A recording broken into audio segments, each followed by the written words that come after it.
apa ni? Ini gambar kesan daripada orang yang menghisap rokok. Kenapa jadi begini? Oh, takutnya. Bahaya kan, Ibu? Jadi, jangan hisap rokok. Barulah badan sihat dan kuat. Ingat tu pesan ibu. Baik, Ibu.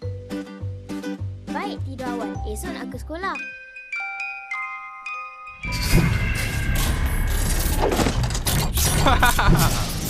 Aku dah sampai. Sekolah ni aku yang punya. Ha. Semua, bertenang. Aku makan kau, budak. Ha ha ha ha ha. Nyah kau dari sini. Siap kau.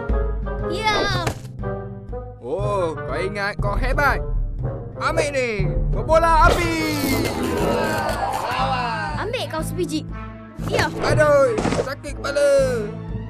Berani kau tumbuk aku? Ya, ambil kau. Aduh.